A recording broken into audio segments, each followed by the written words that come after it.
Hey, Mr. G, good question. Electric charge is a property of matter. That's it. You get particles. One of the things that we can use to describe that particle is something we named electric charge. How do we know if something has that electric charge? Well, we will look at how it interacts with other objects which have this same property. It's a property that defines how objects will interact with other objects that have that same property. Let me demonstrate that for you here. I've got some Scotch tape here. It's a stack of 3 pieces of Scotch tape, actually. Well, the top one here with a T for top. If I do that, then this top tape here, that one right there, becomes electrically charged. How do I know that it's electrically charged? Well, if I take my top tape, we can look at how it interacts with other top tapes. All right, bring it over here to these pre-made tapes. There we go. So I've got some tapes similar to the ones I just prepared. If I take my new top tape and bring it near this top tape, we can see that those are pushing each other away. They're repelling. If I bring my top tape near the bottom tape from that stack of 3, they are going to attract.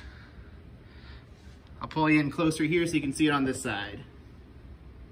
There we go, there's that attraction. And here is a neutral piece of tape, which is interesting. We should get some, well, maybe not quite neutral. Should get some attraction there, I don't know. Maybe if I ground it a little bit.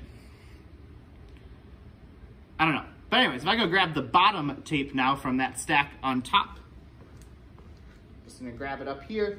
Also a little, hold on. All right, I think that'll work. Here we go. Nope, that's a bottom tape. We know it's a bottom tape because it's attracting the top tape. If we bring the bottom tape to the bottom tape, they should repel. And indeed, they're not going near each other.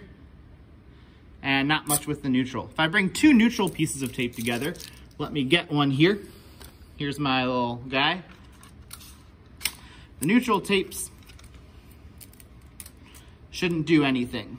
So if there wasn't any stripping that happened there, they just kind of hang out. But they do attract the bottom tape, and they do attract, maybe not as strong, the top tape because of polarization. And so that's what electric charge is. We saw that top tape repelled top tape and attracted bottom tape. We saw that bottom tape attracted top tape and repelled bottom tape. So these pieces of tape must have this property, and we know that they interact in such a way that if the 2 pieces of tape have the same property, they will repel. And if the 2 pieces of tape have the opposite property, they will attract. And then Ben Franklin called these positive and negative charges.